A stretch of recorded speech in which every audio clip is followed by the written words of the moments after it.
మీ వ్యాపార ప్రకటనల కోసం ఈ నంబర్ను సంప్రదించండి. Hi viewers, welcome to our channel. Shanmukh Jaswanth కేసులో మరికొన్ని ఇంట్రెస్టింగ్ విషయాలు బయటపడ్డాయి. సో షణ్ముఖ్ గారిని అరెస్ట్ చేసే ఆ టైంలో ఒక చిన్న వీడియో క్లిప్ ఒకటి బయటకు వచ్చింది. దాంట్లో ఏముందంటే, నేను చాలా డిప్రెషన్తో ఫీల్ అవుతున్నాను, నేను సూసైడ్ చేసుకోవాలనుకున్నాను అన్న విధంగా షణ్ముఖ్ మాట్లాడడం చూస్తున్నాం. నిజంగా అంత డిప్రెషన్ క్లోన్ అయ్యాడా, అందుకే డ్రగ్స్ తీసుకుంటున్నాడా అన్న విధంగా అయితే మాట్లాడుకుంటున్నారు. సో ఈ అంశం మీద డిస్కస్ చేయడానికి ప్రజెంట్ మనతో పాటు సీనియర్ జర్నలిస్ట్ జయదేవ్ గారు ఉన్నారు. వారితో డిస్కస్ చేద్దాం. సార్ నమస్కారం. సార్ నమస్తే సార్. ఆ వీడియో క్లిప్ వైరల్ అవడం చూస్తున్నాం సార్. అందులో నేను చాలా డిప్రెషన్తో ఫీల్ ఉన్నాను, అందుకే సూసైడ్ చేసుకోవాలనుకున్నాను, దానికోసమే డ్రగ్స్ తీసుకున్నాను మాట్లాడుతున్నారు సార్. మరి ఏం చెప్తారు దీని గురించి మీరు? దొరికాక ఇలా చెప్పారేమో అని అనుకుంటున్నాను. అంటే వాస్తవానికి ఆయన బ్యాడ్ టైం అని అనుకోవాలి. వాళ్ళ అన్నయ్య గారిని అరెస్ట్ చేయడానికి వెళ్తే ఈయన దొరికారంట కదా. అది కూడా ఎలా అంటే ఊరికే వెళ్ళరు కదా అన్నయ్య గారిని అరెస్ట్ చేయడానికి. జనరల్గా బాబు మీరు, ఆయన పేరు సంపత్ ఏదో, సంపత్ మీరు ఎక్కడున్నారు, మీ మీద ఒక అబ్లిగేషన్ వచ్చింది, ఒక అమ్మాయి మీ మీద కంప్లైంట్ చేస్తుంది, ఒకసారి వచ్చి స్టేషన్కి వచ్చి వెళ్ళండి అని చెప్తారు. వెళ్తే అయిపోయేది కదా, ఎందుకు వెళ్ళలేదు? ఇప్పుడు ఆయన ఇంకో స్టోరీ చెప్తారా దొరికితే? అదే చెప్తున్నాను కదా. పోనీ అయ్యింది. ఆయన విషయం ఏంటంటే కలిసి తిరిగారంట, చేసుకుంటా అన్నారు, చేయలేదు. బట్ ఈయనకి ఆల్రెడీ పెళ్ళి అయిందో, పెళ్ళి కుదిరిందో సంథింగ్. అది కూడా కొంతమంది పెళ్ళి అయింది అందుకే ఏమి చేసుకోవట్లేదు అంటున్నారు, కొంతమంది పెళ్లి కుదిరింది చేసుకోండి అంటున్నారు. ఏది వాస్తవం క్లారిటీ లేదు. చెప్తే పోలీసులు చెప్పాలి. సో ఆయనకి పిలిచినా రాలేదు కాబట్టి, ధిక్కార స్వరంతో ఉన్నాడు కాబట్టి మేబీ పోలీసులు ఇంటికి వెళ్ళారు. ఇంటికి వెళ్తే ఎలా ఉంది పరిస్థితి? ఈయన తూగుతూ ఉన్నాడో సంథింగ్ జరుగుతుంది. అరే ఈయనకేదో ఇట్లా తేడాగా ఉందని చెప్పి మొత్తం సోదాలు చేశారు. చేస్తే దొరికింది అట. ఇది కూడా నేను అదే చెప్తున్నాను, అట అని అయ్యింది. లోపల ఉన్నారని అంటే ఓకే, సరే. ఈరోజు పొద్దున్న నిన్న ఈవినింగ్కో రిపోర్ట్స్ కూడా వచ్చాయి, నిజ నిర్ధారణ పరీక్షలు. ఆయన డ్రగ్స్ సేవించినట్టుగానే ఉంది కదా. సో అట్లా వచ్చినప్పుడు ఏం చేసింది, ఈయన రెడ్ హ్యాండ్గా దొరికినప్పుడు ఎవరో ఒక మహిళ వీడియో తీయబోతుంటే అప్పుడు ఇట్లా మార్చారు. ఓకే కదా, ఇట్లా మార్చారో నిజంగా డిప్రెషన్ ఉన్నాడో తెలియదు. మేబీ బాధను తట్టుకోవడే ఉండడం కోసం డ్రగ్స్ తీసుకున్నారా ఏంటి? అసలు ఆ ఛానల్లోకి ఎందుకు వెళ్తారు అంటున్నాను నేను. ఎన్నో ఇప్పుడు నలుగురికి చెప్పే స్టేజ్లో ఉన్నాడు కదా ఆయన. ఆయన వీడియోస్తో ఎంతోమంది మోటివేట్ అయి ఉంటారు కదా. ఆయన షార్ట్ ఫిల్మ్స్తో ఎంతోమందికి ఇన్స్పిరేషన్గా ఉండుంటాడు కదా. ఎన్నో చూసుంటారు కదా. ఇట్లా చిన్న చిన్న వాటికి లొంగిపోతే ఎట్లా? కష్టం. నేను జనరల్గా ఎలా ఉంటుందంటే, ఎవరి కష్టం వాళ్ళకి ఇబ్బంది కలిగిస్తుంది. మనం ఆ ప్లేస్లో ఉంటే మనకు అర్థమవుతుంది, అది ఒప్పుకుంటాను.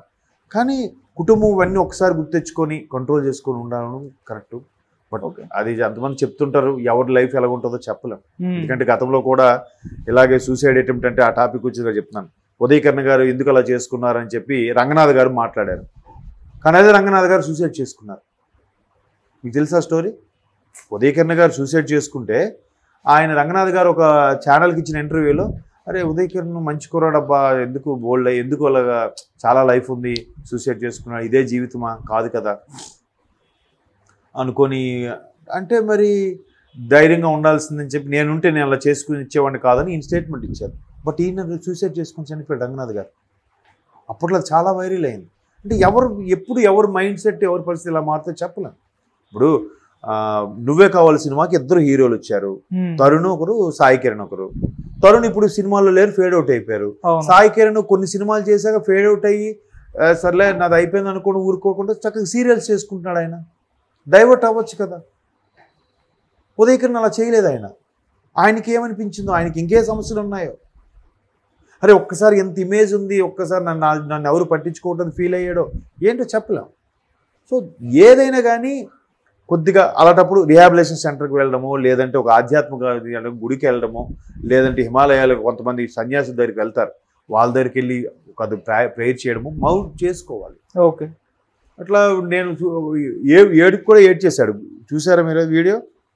అమ్మాయిని తీయొద్దని చెప్తున్నా సూసైడ్ చేసుకోవాలన్నట్టుగా ఏడ్చుకుంటున్నాడు. అవును. అది అంతా కలిసి వీళ్ళన్నీ చేసిన వాళ్ళు వచ్చింది ప్రాబ్లం. ఈయన ఒక చేసేది ఎందుకు కాముగా వెళ్ళిపోతే అయ్యేదిగా. అలాని షణ్ముఖ్ జస్వంత్ మీద కూడా గతంలో చాలా ఎలిగేషన్స్ ఉన్నాయి కదా. ఇప్పుడు అమ్మాయిల పేర్లు అనవసరం, కానీ 2-3 అమ్మాయిలతో ఎఫ్ఐఆర్లు ఉన్నాయని సోషల్ మీడియా కూడా వైరల్ వచ్చాయి. ఆ పర్టికులర్ అవతల వ్యక్తులు వేరే ప్రోగ్రామ్స్కి వెళ్తుంటే వాళ్ళని చూసి ఫ్యాన్స్ కూడా ఈయన తాలూకు ఫ్యాన్స్ ఈయన పేరు పెట్టి పిలవడం అని చేస్తే నేను ఒకసారి వైజాగ్లో ఒక స్టేజ్ షో మీద సమ్ ఎక్స్ పర్సన్ వచ్చింది అమ్మాయి. అంటే ఒకప్పుడు ఈయనతో ఎక్కువ షార్ట్స్ తీసేదో లేదంటే ఎఫ్ఐఆర్ నడిచిందో తెలియదు, కానీ ఆ అమ్మాయిని పట్టుకొని ఈయన పేరుతో పిలిస్తే ఆమె పాపం సిగ్గైపోయి వెళ్ళిపోయింది. అది తప్పు కదా. చదువుగా ఉన్నారు ఏమున్నారు, మరి అప్పుడు ఆ అమ్మాయి ఎంత మానసికానికి లోనై ఉంటుంది. అలాంటప్పుడు లేదు అలాంటివి ఏం లేదు అమ్మాయికి నాకు మధ్యలో చెప్పి ఖండించాలి, వీడియో చేయాలి, లేదంటే మీరు దయచేసి ఇలాగ ఇబ్బంది పెట్టద్దు ఫ్యాన్స్ అని చెప్పాను, ఫ్యాన్స్ రిక్వెస్ట్ చేయాలి, చేయలేదుగా. మరి వాళ్ళు ఇబ్బంది పడి ఉంటారు, మరి ఆ పెయిన్ మీకు తెలీదా?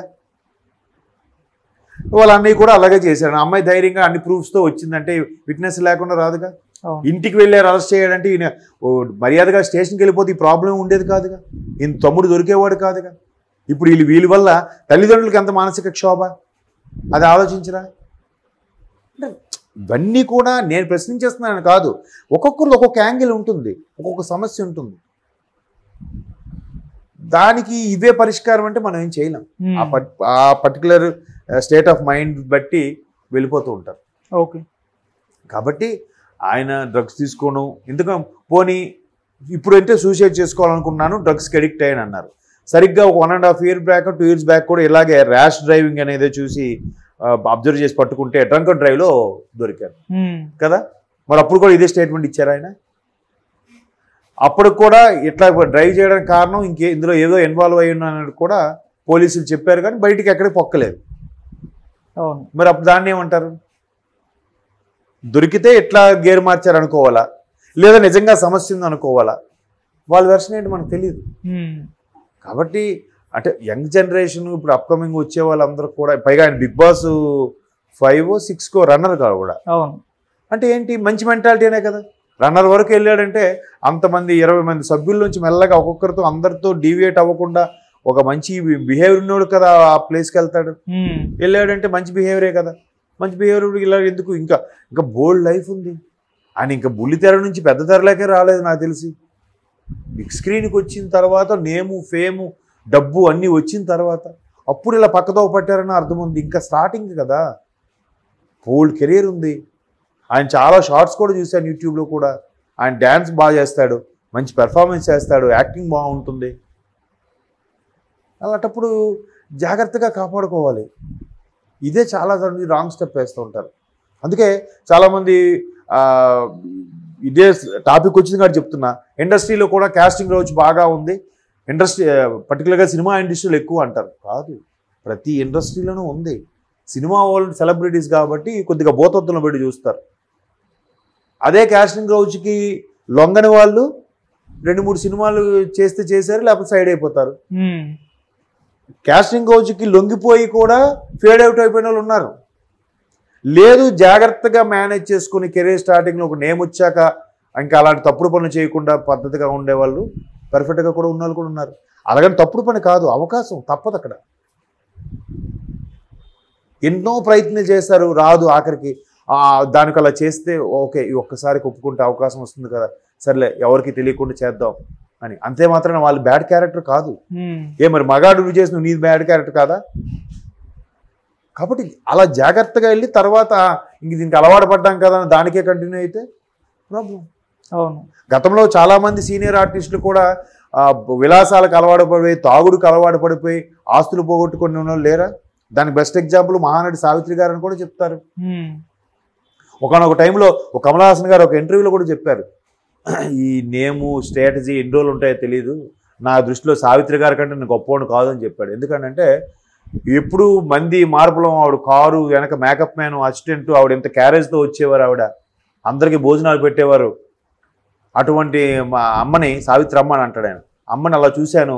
తర్వాత పాండీ బజార్లో ఒక సాధారణ మహిళలాగా బ్యాగ్ పట్టుకొని ఒక బస్ స్టాప్లో బస్సు కోసం వెయిట్ చేస్తున్న సావిత్రి అమ్మను కూడా చూశానని చెప్పాడు ఆయన కమల్ హాసన్ గారు. ఏంటి కారణం ఏంటంటారు?